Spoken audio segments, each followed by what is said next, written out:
Hi everyone, welcome back to my channel. Hope you all are doing well. And आज हम इस video में बात करने वाले हैं कि कौन सी कंट्री अच्छी है, इंडिया या यूके कंट्री अच्छी है। ठीक है, सो इसमें कोई वो नहीं है कि सिस्टम जो है यूके का अच्छा है। ठीक है, सब कुछ जो आपको सिस्टम में एक मतलब कहते हैं ना कि पूरा सिस्टमेटिकली पूरा यूके हुआ पड़ा है, और कोई भी अगर वहां पे लॉन्ग टर्म रह के आता है तो उसको इंडिया में बहुत सारी प्रॉब्लम फेस करनी पड़ती है। ठीक है, और मैं सच बताऊं तो मुझे काफ़ी सारी प्रॉब्लम फेस करनी पड़ रही हैं, लाइक ट्रैफिक का। मैं जब आया तो 3-4 दिन मुझे डर लगता था, लाइक बाइक वगैरह चलाने में भी, है ना, गाड़ी वगैरह चलाने में भी। सो क्योंकि आप यूज टू हो जाते हो वहाँ के सिस्टम से। सो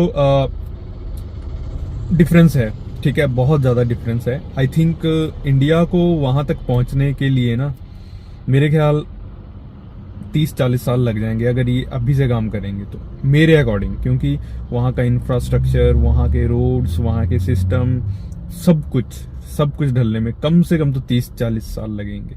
ठीक है, सो आई डोंट नो कि ये पॉसिबल है हमारी लाइफ में या नहीं है, हमारे होते हुए। ठीक है, क्योंकि आधी लाइफ तो निकल गई है, अब थोड़ी सी रह गई है आधी, है ना। सो बाकी सिस्टम जो है वो यूके का है, लेकिन जो पीस है वो इंडिया का है। ठीक है, इंडिया में क्या है अच्छी बात कि आप इंडिया में कुछ भी कर सकते हो। यहाँ की पॉपुलेशन ज्यादा है। ठीक है, अगर करने वाले हुए तो यहाँ पे बहुत बहुत कुछ कर सकते हो। अपॉर्चुनिटीज बहुत हैं। इंडिया ग्रोइंग कंट्री है और ग्रोइंग कंट्री में आ रही है, और यहाँ आने वाले टाइम में कंस्ट्रक्शन बूस्ट होगी। यहाँ आने वाले टाइम में रोड्स बनेंगे, इंफ्रास्ट्रक्चर्स बनेंगे, बिजनेसेस नए नए बिल्ड होंगे, आईटी कंपनीज आएंगी। ठीक है, जब ना मेरा ना यूके में मेरे मेंटर हैं, रियल स्टेट के मेंटर हैं। मैं उनसे कोचिंग लेता था और लेता हूँ और लेता रहूँगा आगे भी अगर मेरे को ज़रूरत पड़ी तो वो मेरे को बोल रहे थे, कहते विपुल, इंडिया जो है ना बहुत ग्रोइंग कंट्री है। तो मुझे तब इतना, मैंने कहा कि नहीं यार, ये मतलब ऐसे बोल रहे हैं। तो वो कहते हैं कि बहुत ज़्यादा ग्रोइंग कंट्री है, हम सोच रहे हैं, बल्कि वो बंदा ब्रिटिश का है। ठीक है, हम सोच रहे हैं क्योंकि वो क्या करते हैं, ग्लोबली वो सब एक दूसरे से मिलते जुलते हैं। ठीक है, यूएस, कनाडा, तो वो सब बात वगैरह होती है। तो कहते हैं हम सब सोच रहे हैं कि एक जो हमारा ट्रेनिंग का पार्ट है या इन्वेस्टमेंट है, हम इंडिया में करना चाहते हैं, लाइक 20% हमारी वर्थ का, नेटवर्थ का।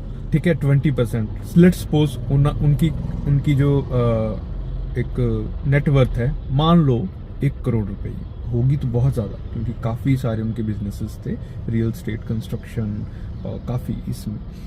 लेट्स सपोज हमने 1 करोड़ रुपए मानी, तो कहते हैं हम उसमें से मैं 20 लाख रुपए इंडिया में इन्वेस्ट करना चाहता हूँ। और क्या कहते हैं, मेरे को अपॉर्चुनिटी दिख रही है, और जब हम बात करते हैं, ठीक है, so India is growing country, हमें यहाँ बैठ के नहीं दिखता है। ठीक है, कहते हैं कि जो घर का बंदा होता है ना, तो वो चाहे जितना मर्जी बन जाए, उसकी इज्जत घर में नहीं होती, बाहर में ही होती है। सो जो बाहर बैठे हैं उनको पता है कि इंडिया एक फिर सोने की चिड़िया बनेगी, क्योंकि इंडिया में जितना पैसा है ना, मैं ट्रस्ट मी, इंडिया में जितना पैसा है ना, बहुत ज़्यादा पैसा है, बहुत ज़्यादा। और कमाने वाले कमा रहे हैं, और ना कमाने वाले वो बेचारे और नीचे जा रहे हैं। सो सिस्टम वगैरह के मामले में UK is the best. And अगर आपने फ्यूचर थोड़ा 2-4 साल, 5 साल अगर आप यहाँ पे टिकते हो, तो India is the best country. अगर आप इंडिया से हो तो यूके वगैरह या कनाडा वगैरह आपने जाना भी है तो वहाँ जाओ, सीखो, वहाँ से सीख के यहाँ पे भी इम्प्लीमेंट करो। वहाँ पे आप सीख के वहाँ पे काम करके वहाँ की कंट्री को आप ग्रो कर रहे हो। क्योंकि वहाँ पे क्या है कि एक वो निचोड़ लेते हैं बंदे को। अगर आप अगर जॉब पर्सन हो ना, लेट्स सपोज 2000 पाउंड, यानी कि इंडिया के 2 लाख आपने कमाए, उसमें से आपका फ्लैट 20% जो है वो टैक्स जाएगा। वहाँ पे 3 टैक्सेस होते हैं, नेशनल इंश्योरेंस टैक्स, एक पेई टैक्स होता है जो नॉर्मल, एक आपकी पेंशन कटती है, वो आपकी मर्जी है आपने अगर पेंशन कटवानी है, लेकिन 2 जो है वो मैंडेटरी है, वो 2 टैक्स आपको देने ही देने हैं। ठीक है, सो लेट्स सपोज आपने अगर 2 लाख रुपए कमाए, तो उसमें से 40,000 या 45,000, यानी कि वो बढ़ता रहता है, यानी कि 40-45 हजार आपका टैक्स में गया, फ्लैट टैक्स में गया। फिर अगर आप सिंगल रह रहे हो, फिर अगर आप रूम लेने जाते हो, लंदन में 600-700 पाउंड से कम रूम नहीं मिलता है। ठीक है, अगर आपने गधों की तरह रहना है तो फिर आप डब्बे में रहो, एक 350 400 के 300 वाले उसमें, है ना, लोगों के साथ रहो, गधा मजदूरी करके आप वहां पे पड़े रहो। लेकिन थोड़ा आपने सही ढंग से रहना है, ठीक है, तो आपको 600-700 में वहां मिलने वाला है। तो आपने अगर मान लो 2 लाख कमाया तो आपका 40,000 टैक्स गया फ्लैट। मैं कम बता रहा हूँ, ये कम ज्यादा भी कटते हैं, लेकिन एक हम नॉमिनल बताते हैं। 40,000 टैक्स गया, 60,000 आप पकड़ लो कि आपका वो किराया गया, ठीक है, रेंट वगैरह जो अपना है, खाने पीने का आपका 30,000 का खर्चा है, ठीक है, क्योंकि मेरा मानना है कि रहना और खाना अच्छा होना चाहिए आपका, बाकी जो मर्जी करो आप, डजंट मैटर। तो 60,000 और 40,000, 1 लाख वो आपका खर्चा हो गया, ठीक है। फिर ट्रैवलिंग का आप ले लो 15,000, ट्रैवलिंग का मैं इंडियन करेंसी में बता रहा हूँ, 15,000 आपका ट्रैवलिंग का, सो 1,15,000, ठीक है जी। खाने पीने में आपका 30,000, तो 1,45,000, ठीक है। थोड़ा बहुत तो घूमना भी है ना यार, थोड़ा बहुत चिल तो करना ही है ना, तो 100-200 उसमें लगा लो, शॉपिंग वगैरह करा लो, तो हाथ में कर करा के वहां पे भी 300-400 पाउंड ही आते हैं।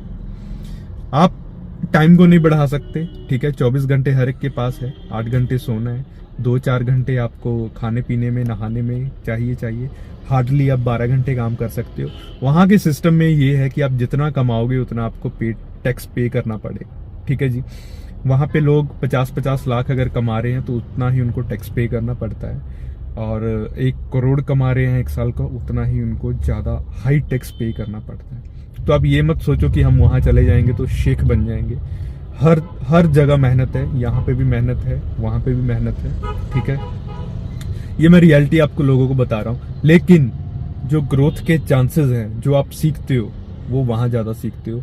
आपको कैसे मैनेज करना है फंड को, आपको मनी को कैसे मैनेज करना है, सर्वाइव कैसे करना है, आपको लोगों से फाइट कैसे करना है, मेंटल लेवल से फाइट करना है। सबसे ज्यादा इंपॉर्टेंट, आप खुद से फाइट करना स्टार्ट हो जाते हो, करना सीख जाते हो, सॉरी, खुद से फाइट करना बहुत ही ज्यादा इंपॉर्टेंट है। एंड ये चाहिए भी, जो बंदा यहाँ पे या कहीं पे भी खुद से फाइट करना सीख गया, वो बंदा कहीं पे भी मार नहीं खाएगा। आपको वहां पे अकेले रहना आदत हो जाती है और सीख जाते हो, और वो सारी चीजें जो है ना, वो जो वहां पे सीखते हो ना, वो लाइफ स्किल जो है, वो कहीं पे कोई यूनिवर्सिटी, कोई स्कूल में नहीं सिखाया जाता, कोई माँ बाप नहीं सिखाते। सो अगर आपने जाना है तो आप जाओ, शॉर्ट टर्म के लिए जाओ आओ, वहां पे काम धंधा स्टार्ट करने का सोचो, ना कि एक गधा मजदूरी करने का, फैक्ट्री में जाके लेबर करने का, ठीक है। शॉर्ट टर्म के लिए ये सब ठीक है, लेकिन लॉन्ग टर्म के लिए कुछ नहीं सही है, आप पक जाओगे ये सब चीजों से। स्किल एक होनी चाहिए आपके पास, ठीक है। जितने भी लोग वहां पे कामयाब है ना, सबका अपना खुद का धंधा है। कोई भी गधा मजदूरी करके भाई, जो बेसिक पे है 10 पाउंड 11 पाउंड 12 पाउंड, इससे कोई भी वहां पे बस आई जाई चल रही है और कुछ नहीं हो रहा। ट्रस्ट में कुछ नहीं हो रहा। जिसने भी वहां पे कुछ बनाया है या यहाँ पे वहां से कुछ बनाया है, इंडिया या अपने पाकिस्तान या किसी भी देश में, तो उसने खुद का व्यापार किया है। और मैं क्यों कहता हूँ कि व्यापार करना बहुत जरूरी है, क्योंकि बिजनेस करना ना एक तो आपके परिवार को एक सिक्योर फील कर देता है। कुछ टाइम के लिए स्ट्रगल है, लेकिन कुछ टाइम के बाद आप एक सिस्टम बना देते हो, सब कुछ सिक्योर कर देता है। और दूसरा, किसी भी देश को चलाने के लिए व्यापार का होना बहुत जरूरी है। सो बिजनेस मेंटालिटी रखो। नौकरी करनी है तो नौकरी में टॉप करो भाई, नौकरी में इतना टॉप कर जाओगे आपको दिक्कत ना हो, कोई भी पैसे की दिक्कत ना हो, आपको पोजीशन की दिक्कत ना हो, आपको रिप्लेस करने वाली कोई दिक्कत ना हो, ठीक है। लेकिन सबसे ज्यादा बेस्ट है आप कोई भी छोटा मोटा धंधा स्टार्ट करो, कुछ सीखना स्टार्ट करो। आज अगर आप कुछ भी कर रहे हो, उसके साथ साथ कुछ भी करना स्टार्ट करो, ठीक है। So end of the video मैं यही कहना चाहूंगा कि बोथ कंट्रीज आर गुड, ठीक है। मेरे हिसाब से मुझे इंडिया ग्रोइंग कंट्री लग रही है, और है भी। और अगर आपके पास स्किल है तो आप कहीं भी किसी भी कंट्री में जाओगे तो मार नहीं खाओगे। मैं अभी इंडिया में हूँ, यहाँ पे काम कर रहा हूँ, मेरे पास स्किल है भाई, मैं यहाँ पे काम कर रहा हूँ, मेरे पास वो स्किल है जो मुझे कोई रिप्लेस नहीं कर सकता। और मैंने अपना इतना उसमें फाउंडेशन बना लिया है कि कोई मुझे कर ही नहीं सकता रिप्लेस, मुझे इतना कॉन्फिडेंस है। हाँ, अलग से कुछ कोई करे, लेकिन मेरी फील्ड में मेरे लेवल में अभी मुझे कोई रिप्लेस नहीं कर सकता, ठीक है जी। सो हमेशा अपनी स्किल पे काम करो, कहीं पे भी जाओ आप तो स्किल होनी चाहिए। ऐसा ना हो एक कहावत है कि skill will pay your bill, skill will pay your bill, ठीक है। तो अगर आपके पास स्किल है तो लोग आपको पूछते भी हैं, आपको जी भी करते हैं, लोग आपको रिस्पेक्ट भी देते हैं, माँ बाप भी रिस्पेक्ट देते हैं, और आप शॉर्ट टाइम में बहुत कुछ अचीव कर लेते हो, ठीक है। मैं सच बताऊं, जो मैं वहाँ पे 12 घंटे काम करके करता था, यहाँ पे 1 घंटे में करता हूँ। मैं किसी वीडियो में डिटेल में बताऊंगा आपको कि स्किल की क्या वैल्यू है। सो प्लीज़ आप लोगों से रिक्वेस्ट है, अगर आप फॉरेन भी जाना चाहते हो तो अच्छी स्किल लेके जाओ। विदाउट स्किल आप वहाँ पे लेबर हो और लेबर ही रह जाओगे, ठीक है। कहने को आप वहाँ जाओगे, फॉरेन जाओगे, लेकिन आप अगर लेबर का काम कर रहे हो, खुद में सोचो आप कितना फील करोगे गंदा, है ना। सो स्टार्टिंग में लेबर करनी पड़ती है, कर सकते हो, करनी पड़ेगी, हर एक ने की है, ठीक है, खर्चा पानी चलाने के लिए। लेकिन मतलब आगे जाके लेबर करोगे, इट्स नॉट गुड। लोग वहाँ पे 10-10, 20-20 साल से लेबर का ही काम कर रहे हैं, क्योंकि मेंटल लेवल से वो स्टक हो जाते हैं। तो थैंक यू सो मच। अगर वीडियो लगी तो लाइक कर दो, शेयर कर दो जिनको ज़रूरत है इस वीडियो की, और चैनल को सब्सक्राइब कर दो नहीं किया है तो। मिलते हैं हम नेक्स्ट वीडियो में। Thank you.